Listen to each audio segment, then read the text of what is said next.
Good morning, everybody, and welcome to the MTAA COVID-19 webinar. Today we'll be discussing a flexible workplace during a pandemic and beyond. I'd like to especially acknowledge MTAA and MTANZ members that are here with us today. I'd also like to begin by acknowledging the traditional custodians of the land on which we meet today and pay my respects to their elders, past, present, and emerging. Before we get started, I wish to advise you this webinar is being recorded.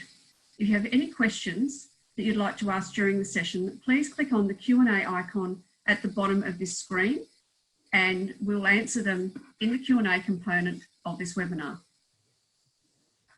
My name's Lee Groh and I'm the Professional Development Manager at MTAA.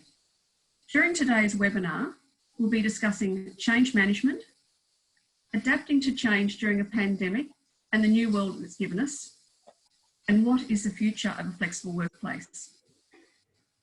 We have a great panel here today, and the panel is made up of Deborah Houston. Give us a wave, Deb. She's the Divisional Leader, Medical Technology at Recruitment. Evan Watson. Evan's the Business Unit Director for Surgical and Urology at Teleflex. And Yolanda Mallouhi, HR Director, Australia and New Zealand at Edwards Lifesciences. And facilitating today's webinar is Crystal Howell, Client Services Director at Randstad and host of the MedTech Mentor podcast series. Thank you so much, and over to you, Crystal. Thank you so much for that introduction, Lee. I'm really pleased to be here. I'm excited to have this conversation. You know, we have all adapted to some incredibly surreal and unprecedented times with the COVID-19 pandemic. And to be able to have this conversation about a flexible workplace during a pandemic and beyond, I think it's not a nice to have, it's a need to have right now. So I'm really grateful to be invited to have this conversation with this panel and looking forward to some thought-provoking ideas and insights. I think, you know, one of the first things that we've talked about is just how it's showing up differently for everybody. We've talked about we're all in this together, but we're all experiencing it differently, you know, whether it's inside our homes or whether it's, you know, with each of our employers. You know, there are some trends that we're seeing, but nevertheless, it's, you know, there's not a one size fits all yet. We're still experimenting and trialing and see what works. So I think this is a great opportunity for me to turn to Deb and her experience working in talent acquisition and in MedTech. You know, you would have gotten some and heard some great feedback and stories from whether it's organizations that you're consulting with or employees that you're helping secure a role about how this pandemic has impacted the way they work, their workplace culture, whether they're in the office or working remotely. So, you know, Deb, can you tell us about what you're seeing in the market? Absolutely. And I think it's been really interesting as well, like watching the journey from where it started and where it is today. You know, when all this first started, one of the first things I did was reach out to my network, employee and employers, and say, are you okay? And how can I help? And it was really interesting from the two different perspectives, you know, what was happening. So back then we had a scenario where everyone was like, I'm being faced with something I've never experienced before. And we had, let's say, you know, reps, customer support representatives who are customer facing and were suddenly finding themselves in a scenario where they were at home, they weren't in the field. You know, they had to offer support remotely. And, you know, from a management perspective, managers were going, I'm having all these crisis Zoom calls, as well as having to manage a remote team, again, who are not used to being in and not at home, they're used to being out in the field. And, you know, through those conversations, what we did all agree is that, you know, whilst the pandemic is not anything we all asked for or expected, what it has done is it's propelled the MedTech industry probably 5 years into the future. And, absolutely, you know, today, it's not ideas that have not been passed around the last few years. It's just that the demand you know, the necessity to implement those things now has been paramount. You know, the organisations, I think right now, we're entering into the middle points where everyone really settled into this working from home and just got stuck into it and was enjoying the flexibility, you know, of being able to not have to rush back from the gym or be able to just, you know, have that time at home. But now we've moved into a different area where we're now getting back into the flow of things. And this is kind of a hybrid, huh? Now we're kind of like, we've adapted to working from home, but now we need to come back and sort of what is the balance in between? Indeed, and this is where I'm noticing that so many different things are happening. I think everybody has found in themselves, you know, how they thrive, how they work best. You know, even managers are learning a new management style or how to adapt their management style. So, you know, at the moment, we've got this staggered approach where you've got people that are crying out to get back into an office. And look, I'm sat in an office. I see you there. Yeah.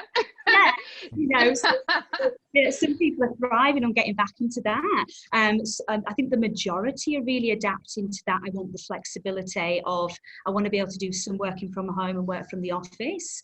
And then you've got other people that have just absolutely thrived and actually don't want to go back to an office if they don't have to. So it's just been really interesting watching it all pan out from here. So so I mean, do you feel like we would agree then at this stage that this flexibility it's not a nice to have, it's a need to have, like that it's, you know, we've gotten to the point now where before, you know, pre-COVID, there would have been organizations that categorically you could not work from home. So now I think we've accelerated that, to your point. But what you're seeing is this it's not a one size fits all, which is reflective of my experience as well. I think I shared this story with you that, you know, it's not just hours of your day, it's not just location of your day. You know, I had someone who actually was coming up for long service leave, and, you know, normally you go on a great 2-3 month holiday. Well, they're actually going to, you know, be able and allowed to take their long service leave to take a Friday off for the next consecutive weeks. And it's about, you know, and I'm interested to see what you think about this. It's really like a freedom within the framework and outcome focused. So as long as you know, deliver on your objectives and the deliverables, how you get there, where you get there, where you do it, it seems like, you know, we're offering quite a bit of latitude there. Is that, would you say? Absolutely. And I think this is where the change management now needs to happen. Is I don't think it's a one size fits all.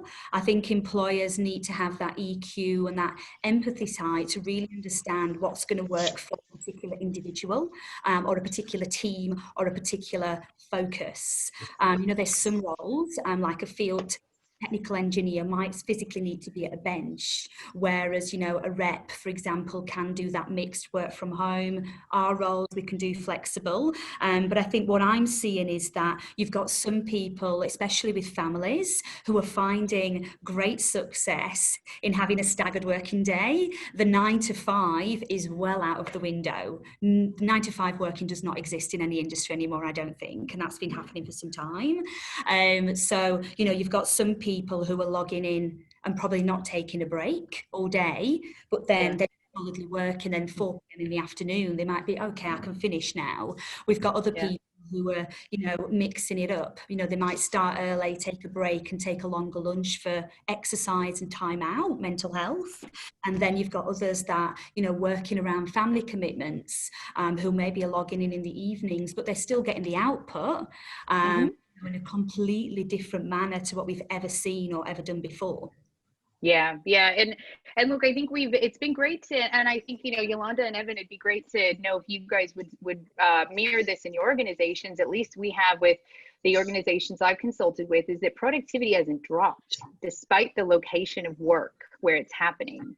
So that then gets us, and I'll turn over to you, Evan, about how we live in this new normal. You know, how do we live in this new flexible environment where people are working from home? As a leader and a people leader, how do you maintain that engagement if this is how we go forward?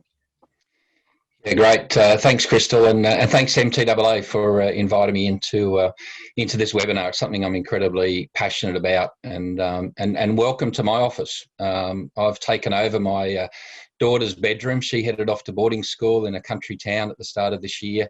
As a 13-year-old, we all think the challenges we've gone through and the change we've gone through. Think about other people in the community.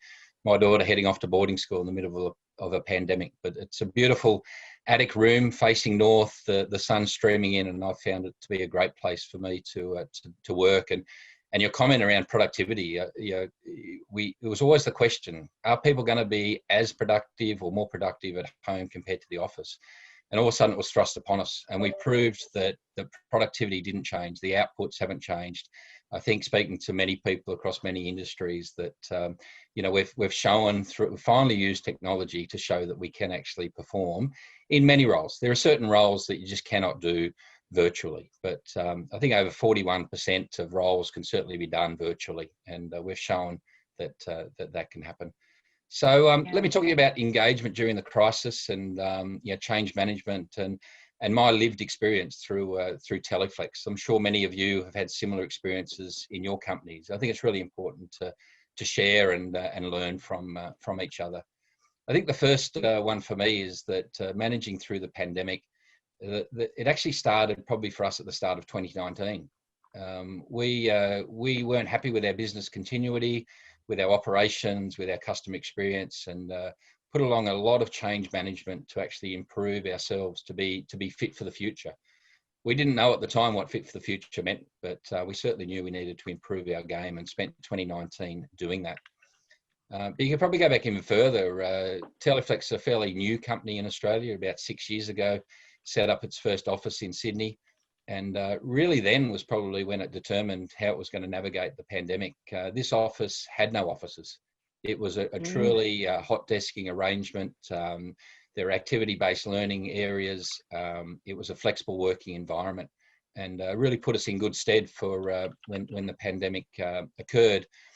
In actual fact, in the Teleflex world, the Sydney office has been seen as the world standard of where they want to move other offices to. Clearly, there's other parts of the world that have still got very old world offices, big offices, etc., and to really move to a more modern workplace. Yeah, well, it's really great that you made all that investment.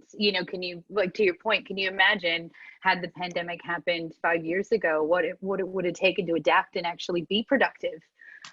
Yeah, I would say even the start of 2019, how would we fared? Were we prepared for a pandemic? And I'm going to say we weren't.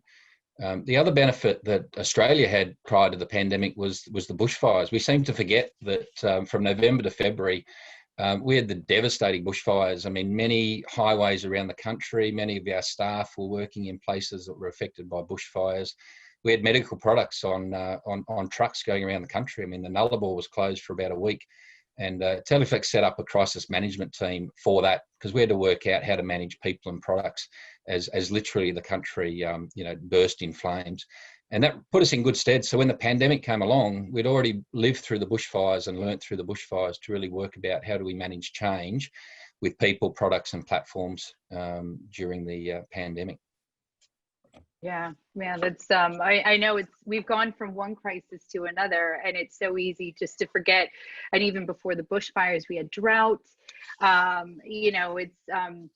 It's crazy, the surreal moment that we find ourselves in. But you've had a real moment in this pandemic, and an evolution, I'd say, of how you lead and how you show up, which I found so interesting. You shared with me that pre-COVID, you'd actually never had your video on.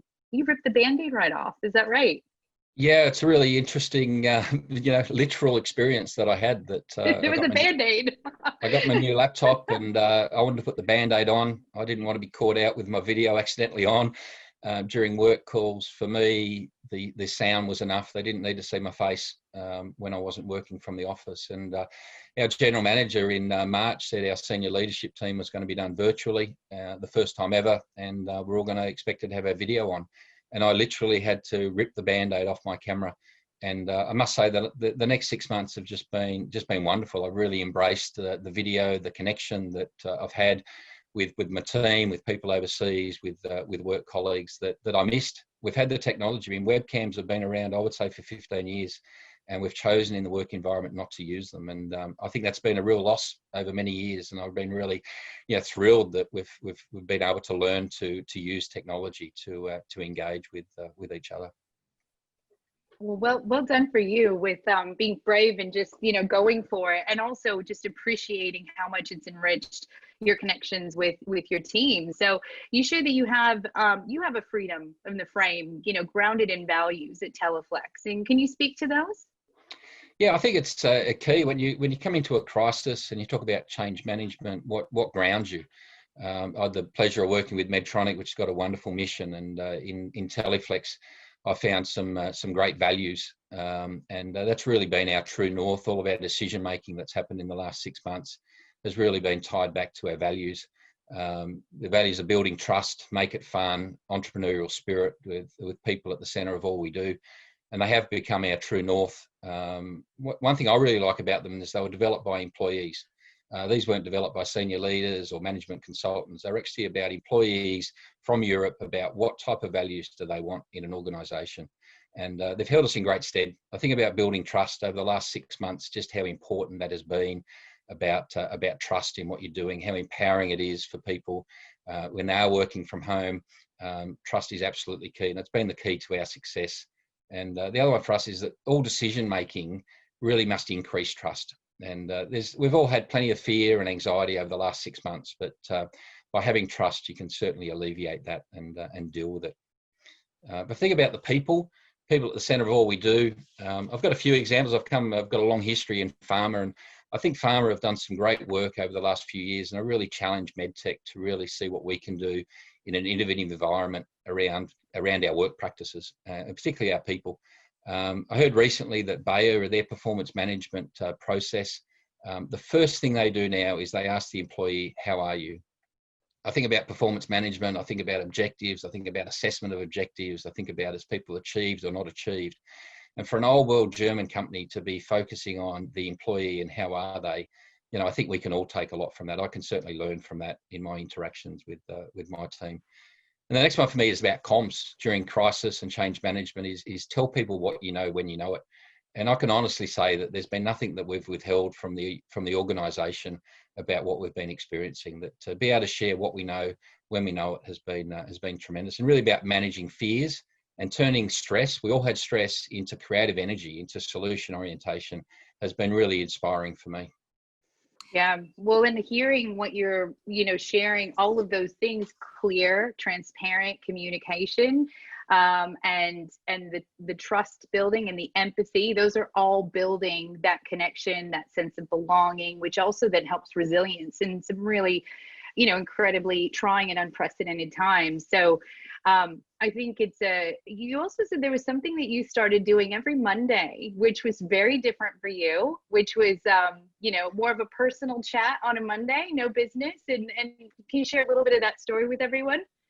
Yeah, absolutely. This is one of the, entrepreneurial spirits, one of our values. And my national sales manager came to me in, it was mid-March when we were all going into shutdown, and just shared an Instagram post with me from Simon Sinek.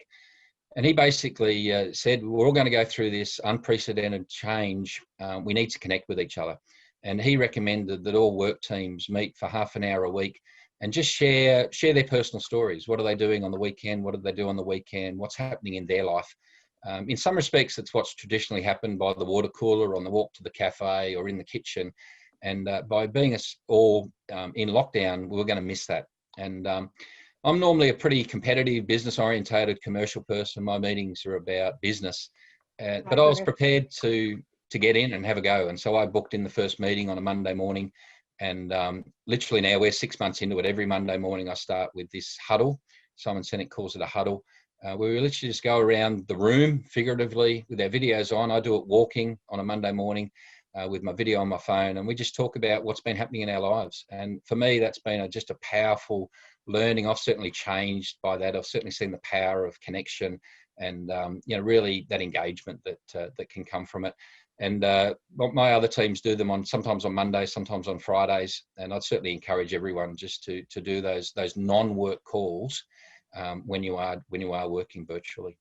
It's really interesting you're saying that, Evan, because I know the conversations that I've been having from an employee perspective in the market is that communication. And as the work life and the home life have merged into the same location, I think it's become more important than ever for employees to really understand each other on a personal level, because then you can differentiate if that person's okay or not. And when I've been asking for feedback on how people have found it, it's all been about communication and engagement engagement from their leaders. And that's the ones that I've got through and have felt really supported through it. So yeah, I completely agree with you with that, yeah. Yeah, I mean, oh, sorry, go Yolanda. Sorry, I was just going to say, yeah, the communication with your teams and making sure that you know, for me, you know, as the HR leader here at Edwards, you know, when I talk to my team and to my LT team and to my people managers, it's about ensuring that front of mind, they remain connected to their people. So humanly connect with our people, because at the end of the day, our people is what, you know, is what sets us apart. It's what makes things, you know, keep going and tick here at Edwards and across the globe, right? So let's never forget that they are humans.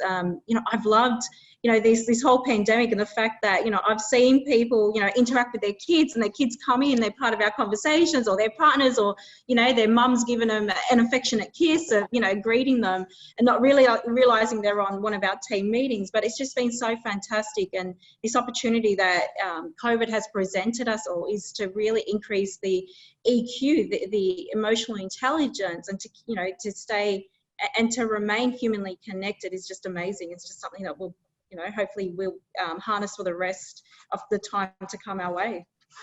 Yeah, well, we, you know, we talked a lot about pre-COVID. You know, a lot of our research that we were doing at Randstad Sourceright was showing us that we knew that there was this automation and AI coming, and work was going to be getting done differently. So we talked about skills required for future leaders would be different. We would need high empathy. We would need communication. We would need that learning agility, but really the human skills, if we were going to outsource and do work differently through robotics or automation, the human skills were something that only humans would be able to do and cultivate moving forward. And the pandemic has created this need of the skills gap and accelerated it even further. So yes, we still have AI, but now it's really about,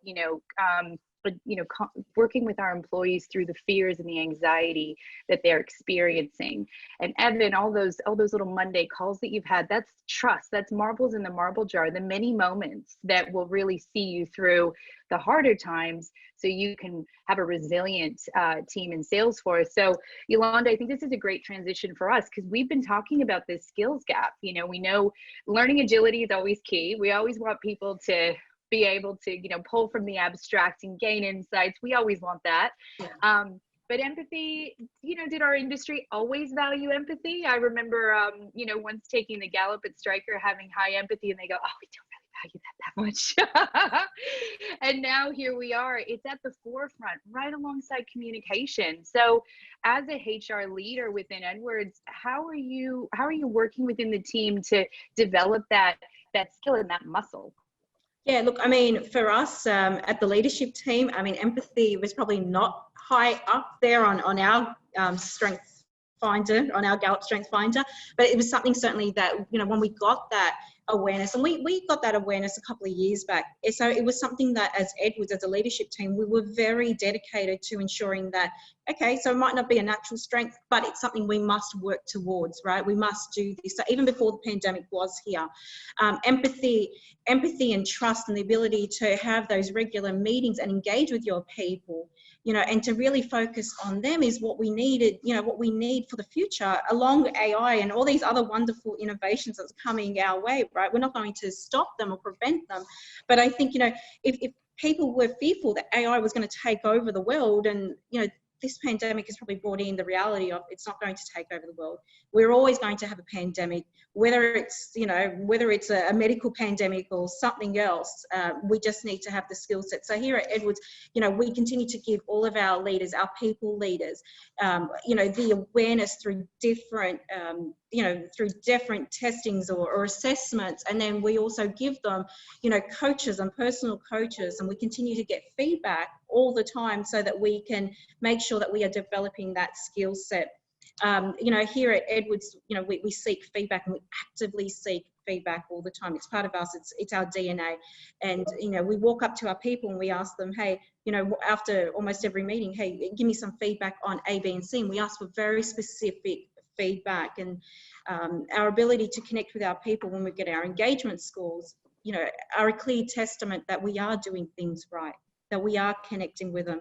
Through this pandemic, twice a week, we have all employee meetings. We keep them a bit, you know what Evan was saying, we keep them updated with what we do know, we let them know that, sometimes we're making decisions based on the minimal information, especially, if you think about February when we had no information, we didn't know what we were kind of doing, but we had to be there. We had to be seen as leading our team. We had to let them know, we understand your fears and we're here. We will get through this together. And we continue to do that. And we, 6 months on or 7 months on, we are still having those meetings twice a week with our people, and they're loving it. The feedback we're getting is that they're absolutely loving it. And then Fridays now, morphed into this, from a COVID call to this Fun Friday calls where we celebrate successes. And again, it's about humanly connecting and being empathetic and trawling through what we have, our heart awards, but also our Salesforce.com, and seeing what are our people doing out there. How can we recognize them? They've all had to become really uncomfortable. They've had to become innovative in the way that they've gone out there and done business. Case support via, FaceTime. Amazing, right? Or virtual reality. To take us into, to take us into the future. We're pivoting everywhere we look. Everywhere you turn around. You look around. And I think for us, it's about really, it's about celebrating them. And sometimes we don't get it right, and that's okay. When you're in a space like us in the medical device industry where we are innovative, and we celebrate too when we don't get it right. As long as we're not harming a patient, at the end of the day, we're learning just one other way of how not to do something. And for our people, it's about, hey, let's stay connected. We've seen what's happening in Victoria, and hats off, if you're joining us today from Victoria, or from New Zealand, from Auckland, really empathetic towards you. And I know that this second wave has been harder than probably the first wave for you. But let me just say, with our people in Victoria, we've actively gone out there. We've given them phone calls. We've sent them those little care packages. I'm about to send another care package. And I got to say to you, the one thing that I've absolutely loved, even as late as yesterday, receiving a beautiful email from one of our reps with a photo of her kids using a puzzle, and telling us how she's used the popcorn for a video night with her family. It's just been amazing, And I think for us, if there's a skill set that we need to make sure we not only retain and we refine, it's that empathy. You cannot over capitalize on empathy. Like, when they say you can't over communicate, you can't over, underestimate the importance of empathy and making sure that you ask questions. Like Evan said, hey, start those conversations with, hey, how are you? How are you really doing? And I think, if you're a leader joining us today, I know a lot of the times, you're almost in a sandwich, right? You've got pressure from the top, pressure from the bottom. And I think, as leaders, you've got to connect with somebody, at my leadership team, for example, we had a leadership meeting a couple of months ago, and I took the time out to say to our people, I recognize you. I recognize you're under the pump. And I recognize that we need to ask you, are you okay? How are you doing?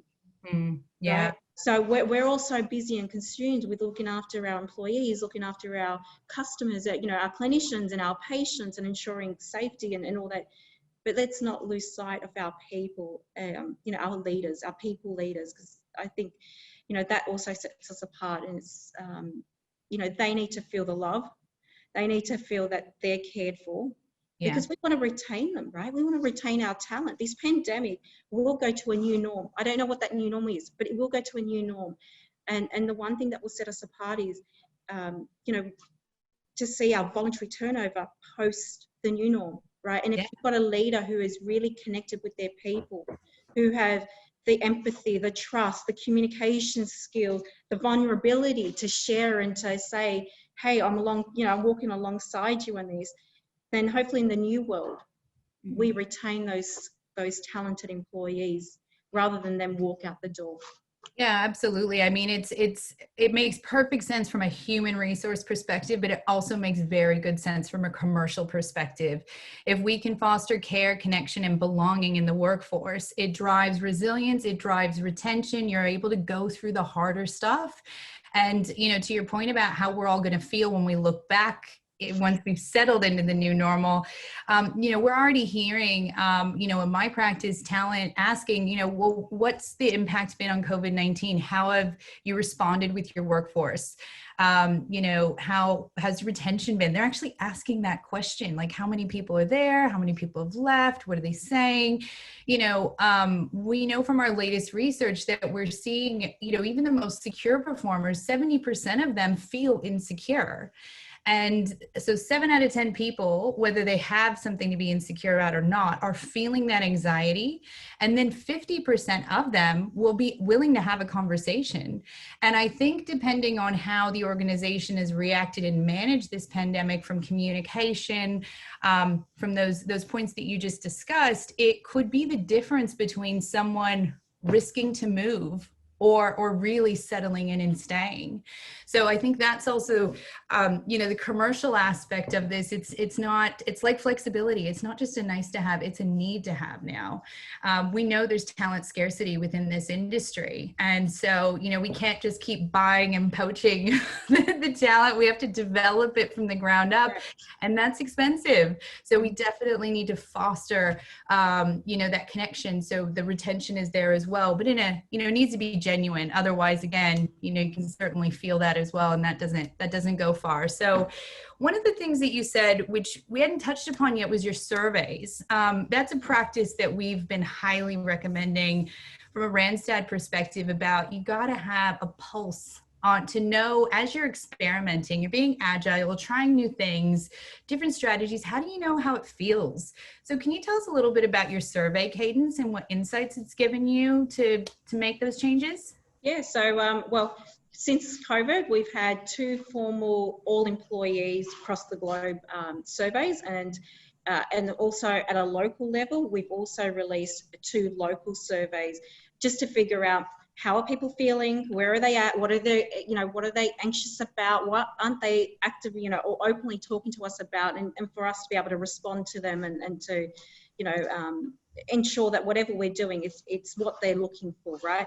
And so our cadence is very simple. Keep the surveys short, keep them impactful, and just give us information that we need for the moment so that we can make the right decisions or make, you know, really quick transitions. The last one that we just released less than 2 weeks ago, I really focused about the return to the office. So about this is our 7th week now, back returning into the office. And, you know, at that point in time, I wanted to know, well, how are we actually going? Are they happy with what we've done? We are a COVID safe, you know, office. You know, we got our accreditation, we've done a lot with our people, and we just wanted to check in and say, are you comfortable? And honestly, over 75% of our people came in saying, hey, I'm really comfortable coming back to work 3 days a week. Now, up until that point, some of our leadership team members were saying, well, is it time for us to increase to 4 or 5 days? But once we got those results, for example, you know, and people were indicating what they were comfortable with, they said, no, anywhere from 2 to 3 days is what our comfort level is. And so, you know, from there, we just, you know, we matched their concerns, and we made a decision and said, well, right now, it stays at 3 days.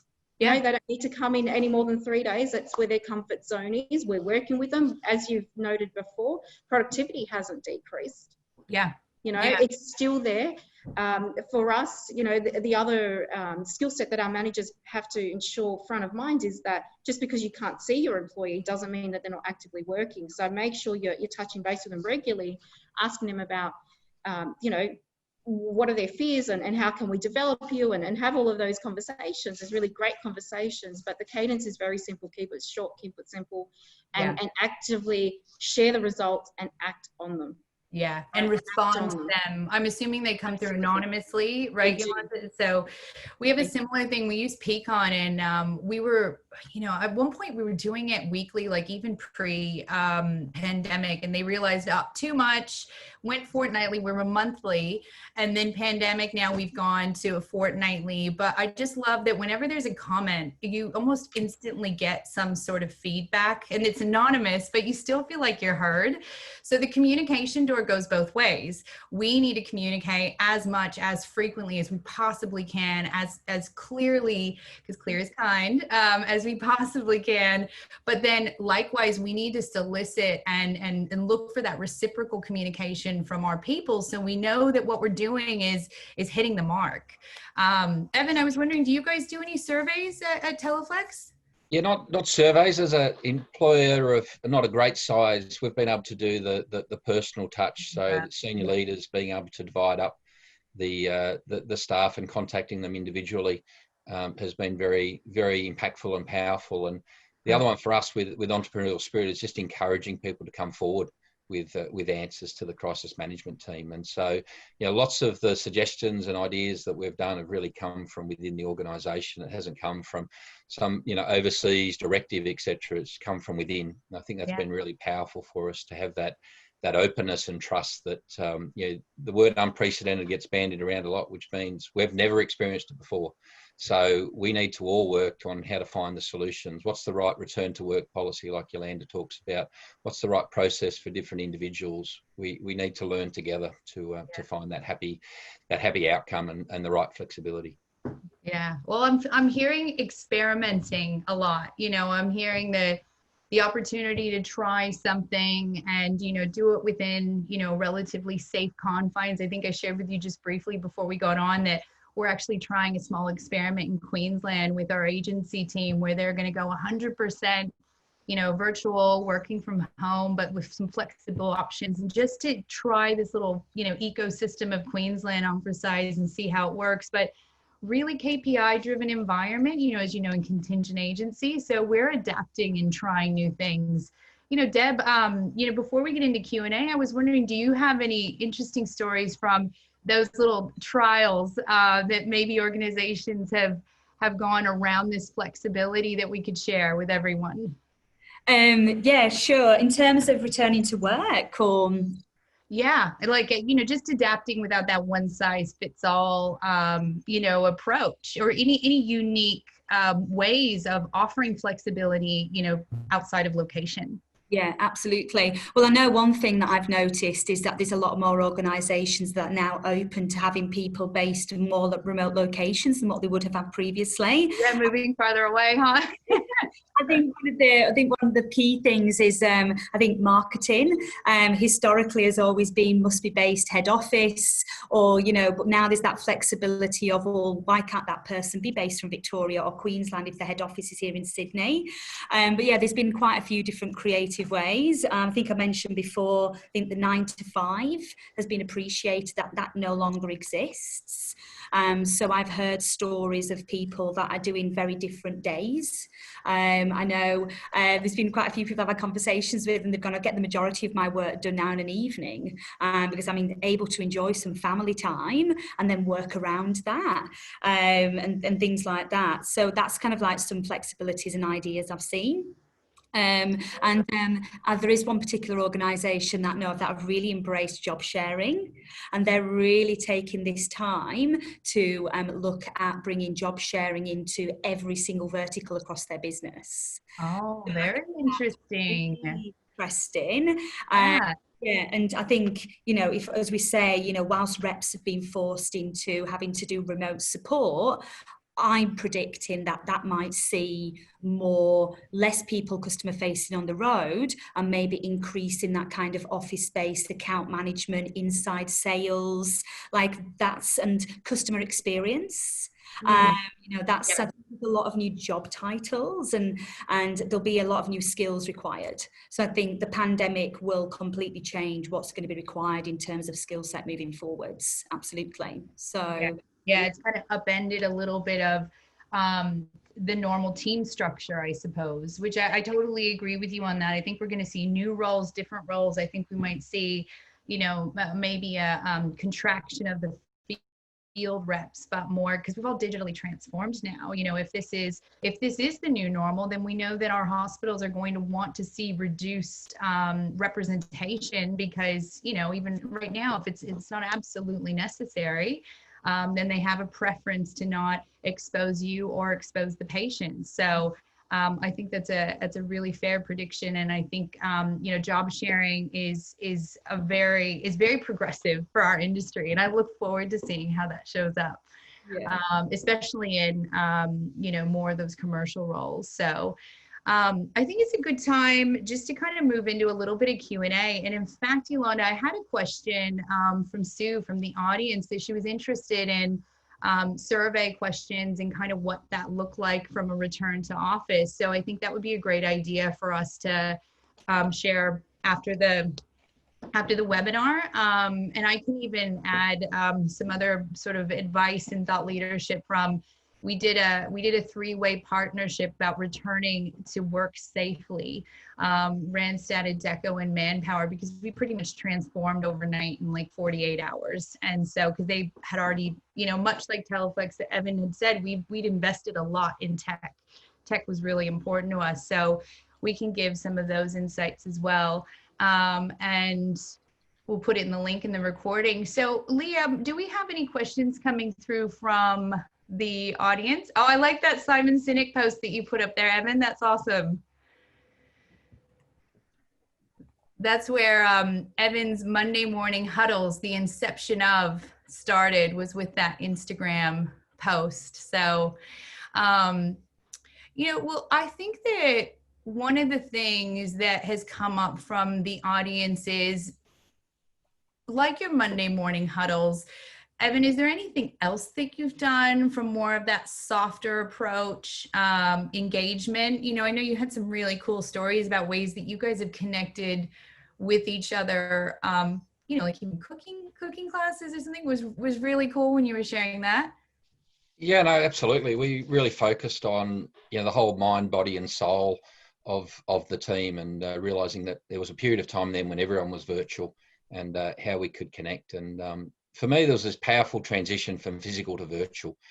We've all done the physical activities, the team dinners, the team building, the go off to cooking classes and conferences, etc.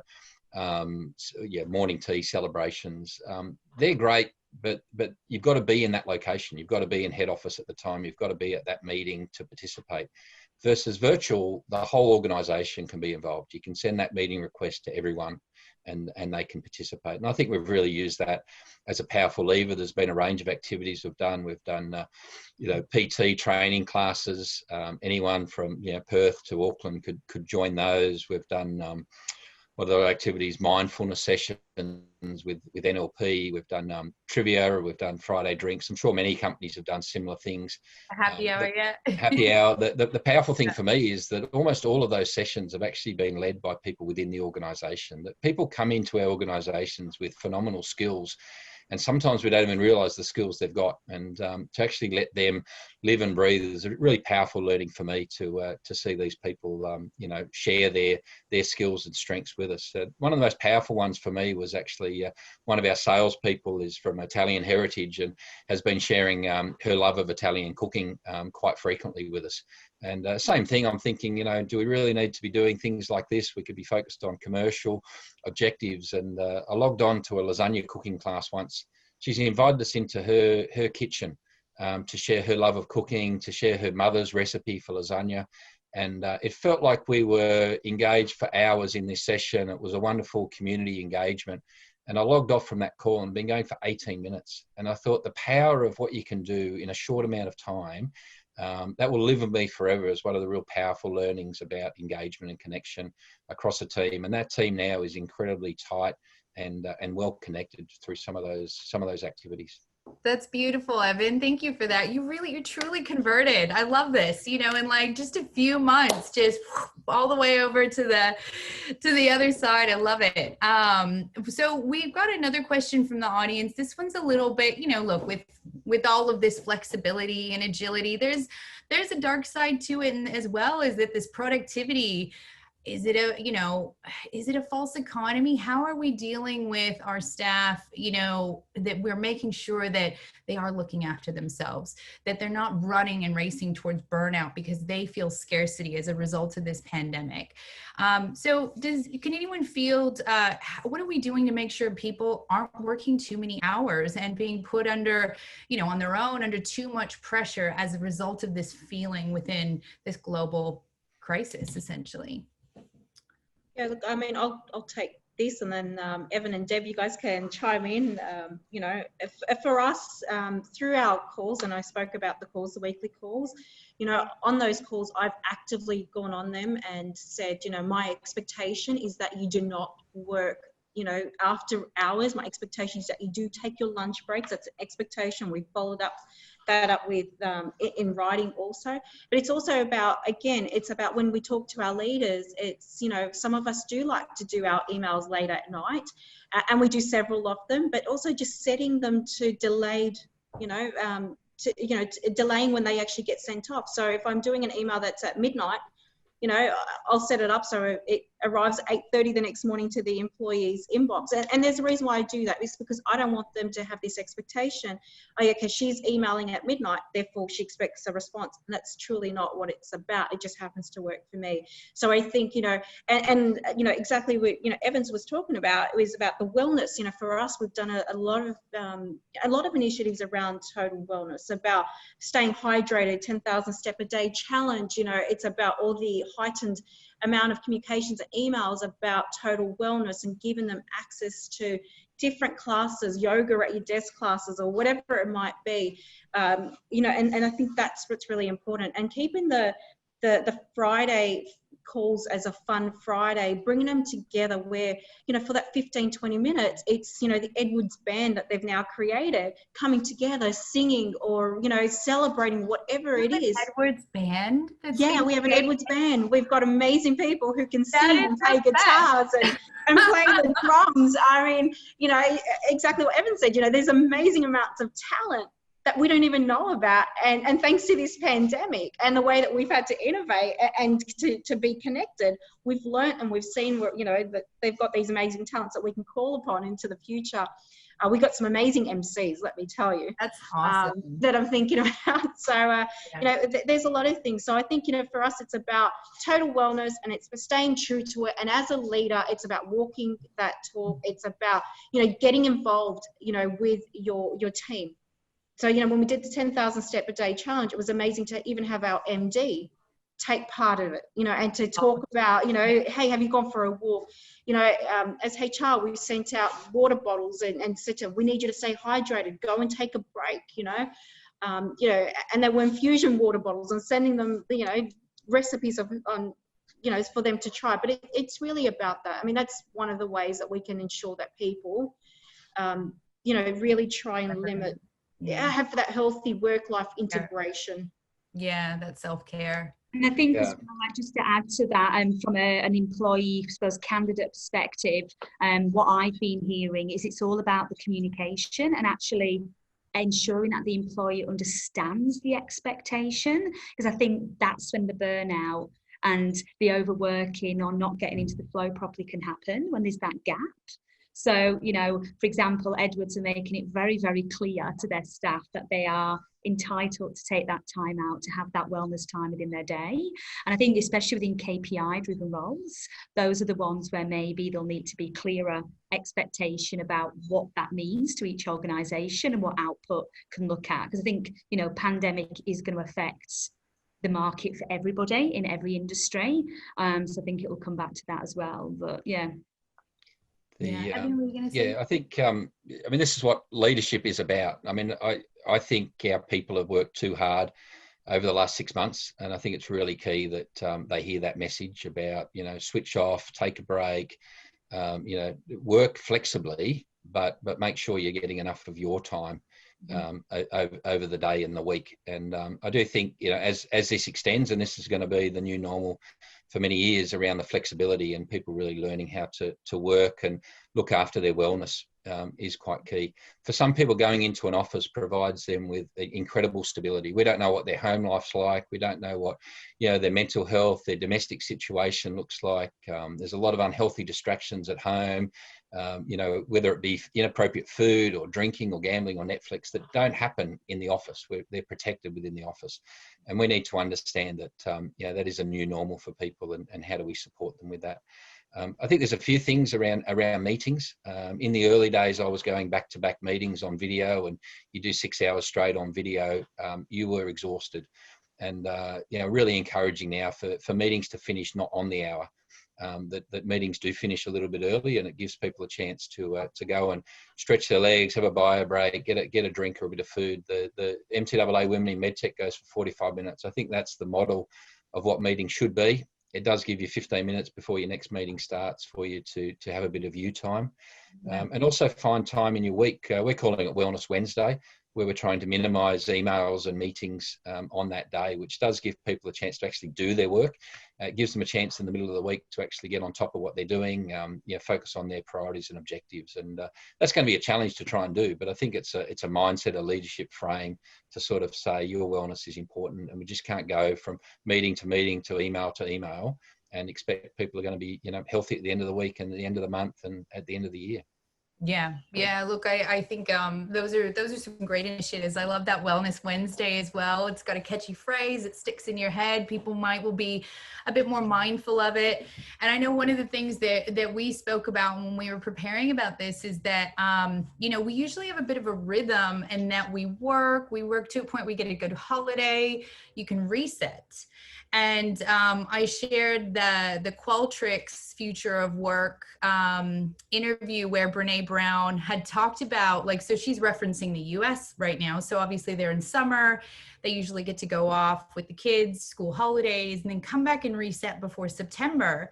And so when Qualtrics was surveying, how do you feel about work? They saw this sharp nosedive around July, super positive up before that, surprisingly.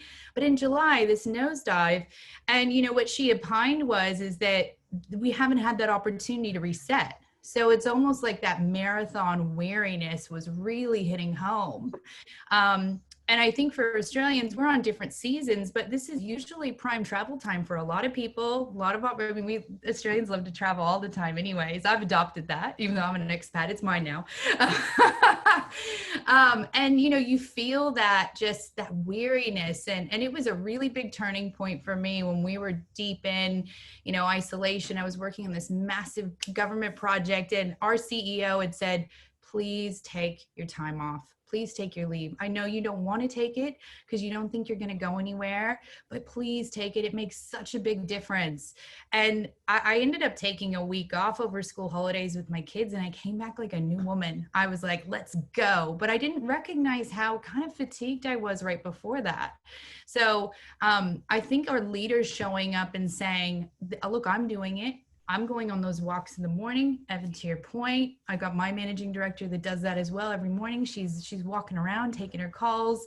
I know people that, have that break with their pooch and they go to the dog park, they have that little ritual with them. Well, whatever you do to build in some self-care. And I think if we look to summer, if we're stuck inside in summer, we have to think about building that resilience now. So we've just launched a Be Kind to Your Mind campaign. We're doing guided meditation. We're doing things like that just to kind of really foster that self-care. And I think that's another real strong takeaway out of this. What does the return to work look like? We need to plan for what if we're not returning like we thought we were. And how do we build that resilience muscles within our team? Because we've already kind of hit a trough, and we've risen above it, resilient. Will we do that again if we're all stuck inside in really hot summer and we can't get to the beach? What's going to happen to us? So I don't know if anyone has any other thoughts. I'm just looking at the questions here. If anyone wants to dive in. I think an interesting one as well was, has anyone, there's been a bit of talk about, if we are going to be virtual, maybe there's going to be some sort of tracking system that's put in place. Any opinions on this? Yeah, I think I was reading an article actually about this about 3 weeks ago. I think it was Forbes. And they were saying it was more kind of like surveillance in stopping employee burnout. But they were saying that a lot of organizations would probably track towards having some kind of AI or something in the background to monitor efficiency from remote workforces, but also from that mental health and well-being perspective. So if you can see that somebody's been consistently online for 9 hours, then there's probably a discussion that needs to be had. I don't think that tracking from track every single activity is healthy, but I think to monitor it from is somebody overworking, it could be good. It's a hard one, huh? Because it's almost like it just flies in the face a little bit of the trust aspect. So you'd implement it by way of, I want to look after you, but I don't know if it would have that feeling. I don't think it would for me. Big brother, isn't it? Yeah, I see Yolanda going, no, I don't like it. I mean, I personally don't like it. I think, trust is so paramount, with any relationship, and work is no different. I think this is, we have to treat adults like adults, and this is where managers having the right skills to actually to lead and to manage people and have those, conversations. Hey, are you okay? I've noticed you sent me emails at all hours. You're not disconnecting. I mean, I've had recently somebody who, to 9:30, was in the office, and I went to my MD and said, you know what, you need to actually talk to this person because I'm genuinely really concerned for their well-being. There's no need for them to be in the office to that hour. Let them, have that chat with them. Let them know it's okay for them to go home. Work will be here in the morning. I promise you. No Wolf is going to come and do that work for you. But it really is about having those communications and treating adults. Adults, and giving them the tools. Perfect. Thank you so much, Yolanda. I want to fit in one question if I can, because I think it's really important. So one of the attendees has asked us, great talk about supporting, but what about when we do have to go into performance management? I've got a story here, but I'd like to pitch it over to you guys and see, how have you approached it? I know, Evan, you talked about leading with, are you okay? There's something else going on. But if you have to go further than that, what are you guys doing? Yeah, I think that for me is probably still the next challenge for me is around, performance management, both the positive and the negative. I was historically brought up the old school that this was done face to face.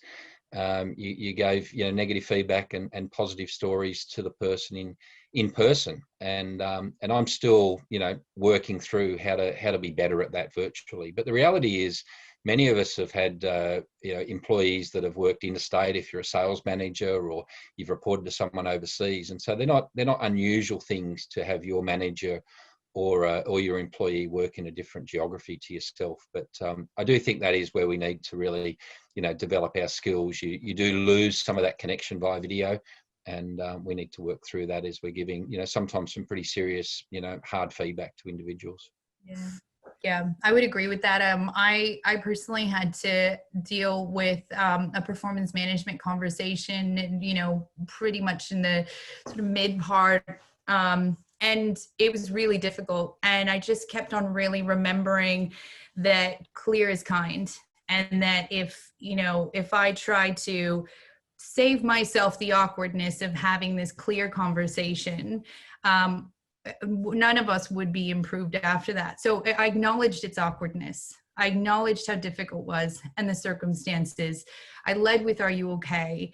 I asked how things were going outside of that, and just had a conversation that really allowed the person to bring kind of their whole self into the equation, not just the work output, but the whole self. And I personally feel more connected to that individual now afterwards, and also just so proud of the resilience that they displayed, because we sat in the uncomfortableness of it, which I think is something that we often avoid because it's uncomfortable, So there's some other really great questions coming in, but I don't know if I can answer these. I feel like Lee's telling me I've got to wrap up now. Lee, do I have time for one more question?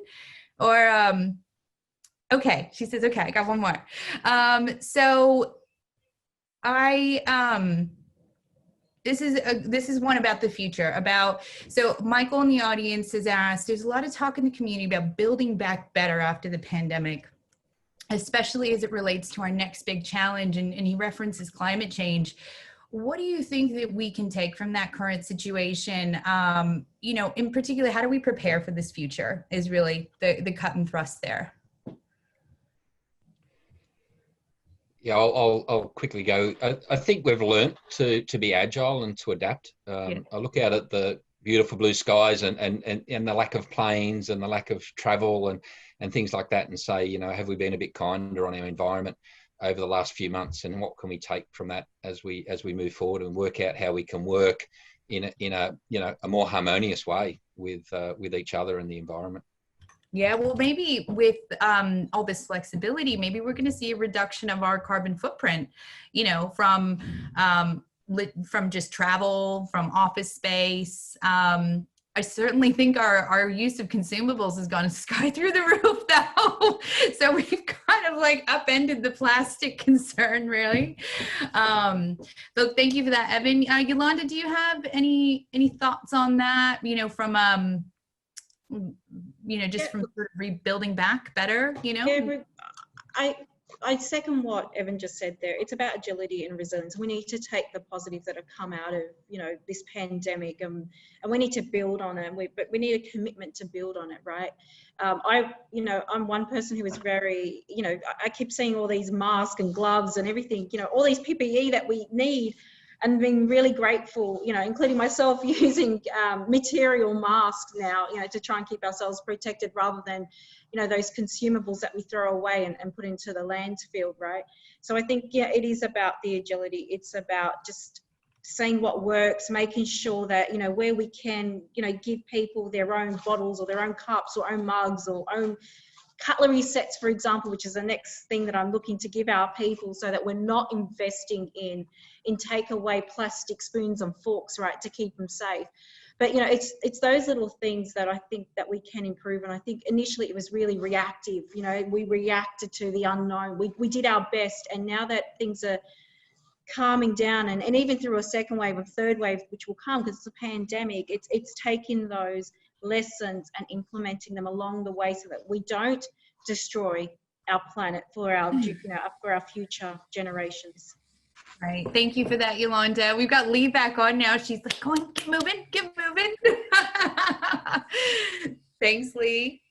Thank you. Look, I just want to thank all of you today. What a fantastic webinar. How much incredible information has just come out, and what a wealth of knowledge you are for the industry. Thank you so much to Deb, Evan, Yolanda, and also for Crystal for facilitating. I know it takes a long time out of your day when it's an hour, plus all the prep that goes into this, because we don't just come on and ad lib. Wish we could, but we don't. And I just want to let anybody else who's still on the call, if you have any additional questions that you'd like to answer, please just email it to events@mtaa.org.au, and we can forward that to the panellists for you, because there's still quite a few questions that are sitting there from what I can see. Yeah. And this topic will be discussed in much greater length, including the future of job sharing at the MTAA conference, which is on later in the year. It will be the 26th to the 28th of October 2020. So we'd love to see you there, so you can learn more. And many thanks again. Stay well and stay safe. Thank you, everybody. Thank you. Bye-bye. See you.